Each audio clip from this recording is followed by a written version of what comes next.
সকলোকে স্বাগতম জনাইছোঁ। আজি আমি ত্ৰিভুজৰ সম্পৰ্কে আলোচনা কৰিম। প্ৰশ্ন কেইটামান ইয়াৰ বাবে বাছি লৈছোঁ। 5টা প্ৰশ্ন বচা হৈছে আৰু এইকেইটা যথেষ্ট সম্ভাৱ্য বুলিয়ে ধৰা হৈছে। এতিয়া প্ৰথম প্ৰশ্নটো হ'ল এটা ত্ৰিভুজৰ কোন তিনিটা ক্ৰমে 4:5:6 অনুপাতত আছে, কোনকেইটা হ'ল? ইয়াৰ 4টা অপশ্যনৰ কোনটো হ'ব আমি বাছিব লাগে। প্ৰথম কথা হ'ল এটা ত্ৰিভুজত তিনিটা কোণৰ সমষ্টি কিমান? এটা ত্ৰিভুজ আৰু ইয়াৰ তিনিটা কোণ আছে আৰু এই তিনিটা কোণৰ সমষ্টি হ'ল 180 ডিগ্ৰী। আমি এইটো কথা মনত ৰাখিব লাগিব। ত্ৰিভুজটো যেনেকুৱাই নহওক এটা ত্ৰিভুজত 180 ডিগ্ৰী থাকিবই লাগিব তিনিটা কোণৰ যোগফল। এতিয়া আমাৰ যিটো অনুপাতত দিছে 4:5:6, এই অনুপাতটো আমি এনেকৈ ধৰিম। ধৰা হ'ল কোনকেইটা 4x 5x 6x।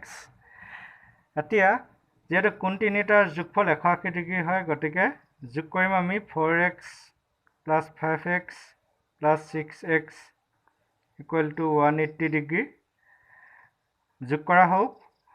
আটাইকেইটাতে x আছে, গতিকে যোগ কৰিলে 4 5 9 9 15 15x = 180 ডিগ্ৰী।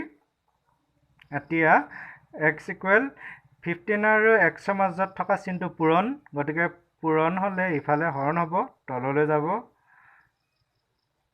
পূৰণ হোৱাৰ বাবে হৰণ হ'ল। 15 180 হৰণ কৰিলে 12, গতিকে x = 12 ডিগ্ৰী। এতিয়া আমি কোন তিনিটা উলিয়াব পাৰোঁ? 4x x ৰ মান 12 ডিগ্ৰী, গতিকে 4 48 ডিগ্ৰী হ'ব প্ৰথম কোণৰ মান।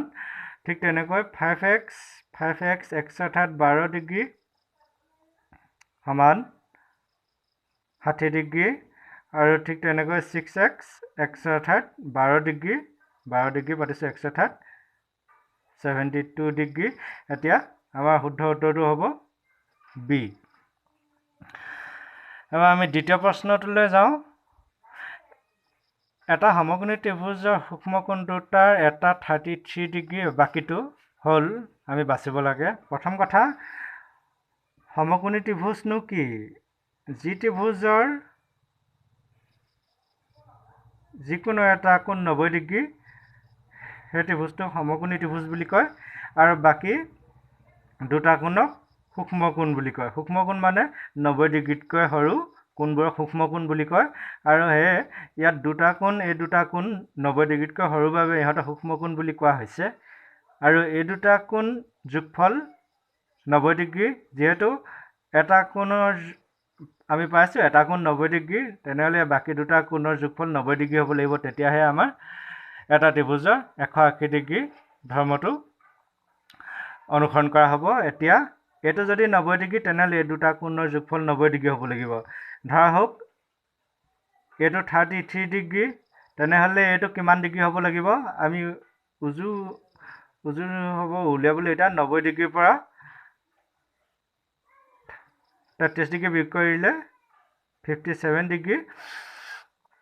তেনেহ'লে আমি বাকীটো কোণ পালোঁ 57, মানে 33 আৰু 57 ডিগ্ৰী, এই দুটা যোগফল 90 ডিগ্ৰী, আৰু 90 ডিগ্ৰী যোগ কৰিলে 180 ডিগ্ৰী হ'ব।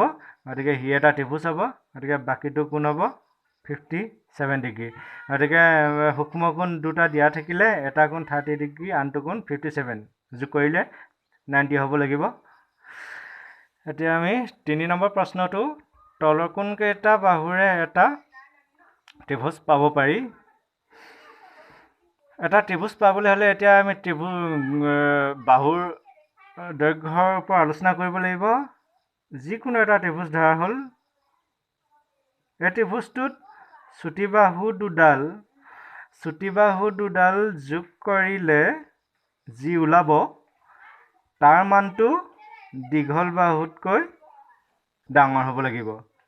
আকৌ কৈছোঁ, যি দুডাল চুটি বাহু, সেই চুটি বাহু দুডালৰ যোগফলটো দীঘল বাহুতকৈ ডাঙৰ হ'ব লাগিব তেতিয়াহে সি এটা ত্ৰিভুজ হ'ব যদি নহয় সৰু হয় তেতিয়া কিন্তু সি ত্ৰিভুজ নহ'ব এতিয়া আমি প্ৰথমটো চাওঁ ইয়াত আছে চুটি বাহু দুডাল 11 + 12 = 23 এই 23টো দীঘল বাহুটোতকৈ ডাঙৰ নহ'ল গতিকে এ শুদ্ধ উত্তৰ হ'ব নোৱাৰিব বি চুটি বাহু দুডাল 8 + 3 = 11 এই 11টো 13তকৈ ডাঙৰ নহয় দীঘল বাহুটোতকৈ ডাঙৰ নহয় গতিকে বিও শুদ্ধ উত্তৰ নহ'ব চিত আমি চাওঁ চুটি বাহু দুডাল 3 আৰু 5 ইহঁতৰ যোগফল 8 এই 8 যোগফল 8 এই 8 দীঘল বাহুটো আছিলে 7 ইয়াতকৈ যিহেতু 8টো ডাঙৰ গতিকে শুদ্ধ উত্তৰ হ'ব চি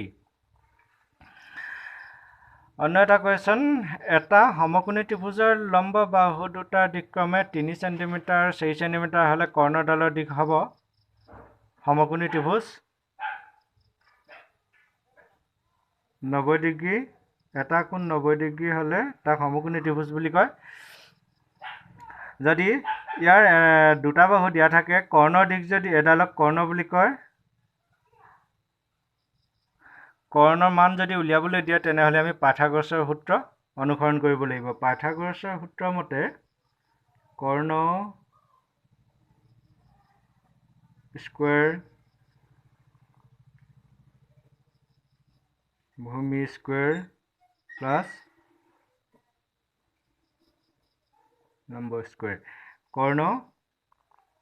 কৰ্ণৰ মান উলিয়াবলৈ দিছে ইয়াৰ মান নাই গতিকে এইটোৱে পাতিছোঁ ভূমি এইটো 3 চেণ্টিমিটাৰ 4 চেণ্টিমিটাৰ এইটো যি হ'লেও ধৰিব পাৰে 3 চেণ্টিমিটাৰটো যদি ভূমি ধৰিব পাৰে লম্ব ধৰিব পাৰে 4 চেণ্টিমিটাৰ এতিয়া ভূমি 3 স্কোৱাৰ প্লাছ লম্ব 4 স্কোৱাৰ কৰ্ণ 3 স্কোৱাৰ মানে 3 পূৰণ 3 3 3 গুণ 9 3 দুগুণ 6 নহয় এইটো ভুল হ'ব নিয়মটো 3 আছে 3 পূৰণ 9 সেইধৰণে 4 স্কোৱাৰ মানে 16 4 দুটা পূৰণ 4 পূৰণ 4 = 16 সেইধৰণে এতিয়া কৰ্ণ স্কোৱাৰ ইকুৱেল 25 প্লাছ কৰিলে এতিয়া ইয়াত দেখি এই স্কোৱাৰটো আছে এই স্কোৱাৰটো উঠাব লাগিব আমি তেতিয়াহে আমি কৰ্ণৰ মানটো পাম কৰ্ণডালৰ দিশ সুধিছিল গতিকে কৰ্ণৰ এই স্কোৱাৰটো উঠাবলৈ হ'লে এইফালে স্কোৱাৰ পাতিব লাগিব কিন্তু 25ক কি স্কোৱাৰ কৰিলে 25 হ'ব আমি পাম 5 স্কোৱাৰ কাৰণ 5 পূৰণ 5 = 25 গতিকে 25ৰ বৰ্গমূল 5 হে 5 স্কোৱাৰ কৰিলে 25 পোৱা যায় তেনে 16 থকাহেঁতেন আমি 4 × 4 গতিকে 4 স্কোৱাৰ কৰিব লাগিব 16ৰ বাবে তাৰপিছত ধৰি লওক 49 আছে 49ৰ বাবে ল'ব লাগিব 7 স্কোৱাৰ 16ৰ বাবে 4 স্কোৱাৰ তেনেধৰণৰ গতিকে 25ৰ বৰ্গমূল 5 ইয়াক স্কোৱাৰ কৰিলে 25 হয় এতিয়া এই স্কোৱাৰকেইটা উঠাই দিলে কৰ্ণ সমান 5 চেণ্টিমিটাৰ গতিকে শুদ্ধ উত্তৰটো হ'ব ডি এতিয়া আমি শেষ প্ৰশ্নলৈ যাওঁ এটা ত্ৰিভুজৰ ভূমি 4 চেণ্টিমিটাৰ আৰু উন্নতি 7 চেণ্টিমিটাৰ ত্ৰিভুজটো কালি হ'ব ভূমি আৰু উন্নতি দিয়া আছে ত্ৰিভুজ এটাৰ ভূমি 4 চেণ্টিমিটাৰ উন্নতি 7 চেণ্টিমিটাৰ এইটো উন্নতি বুলি কয় কালি উলিয়াবলৈ হ'লে সূত্ৰটো হ'ল হাফ পূৰণ ভূমি পূৰণ উন্নতি ভূমি হ'ল 4 উন্নতি হ'ল 7 দুই তলত আছে 4 ওপৰত আছে তলৰ ওপৰত কটাকটি যাব পাৰিব 2 দুগুণ 4 2 4 হৰণ কৰি দুবাৰ গৈছে আৰু 2 7 গুণ 14 চেণ্টিমিটাৰ আৰু যিহেতু কালি গতিকে স্কোৱাৰ হ'ব কেতিয়াবা এধৰণে দি দিব অপশ্যন এটাত 14 চেণ্টিমিটাৰ ইয়াত যিহেতু স্কোৱাৰ নাই গতিকে এইটো শুদ্ধ উত্তৰ হ'ব নোৱাৰিব সেয়ে কালি উলিয়াবলৈ হ'লে সাৱধান হ'ব লাগিব যে আমি ইয়াত স্কোৱাৰ পাতিব লাগিব গতিকে এই ধৰণে হ'ল ত্ৰিভুজৰ সম্ভাৱ্য প্ৰশ্নসমূহ। পৰৱৰ্তী ভিডিঅ'ৰ বাবে অনুগ্ৰহ কৰি আপোনালোকে ছাবস্ক্ৰাইব কৰিবলৈ জনালোঁ, উৎসাহ দিবৰ বাবে ধন্যবাদ।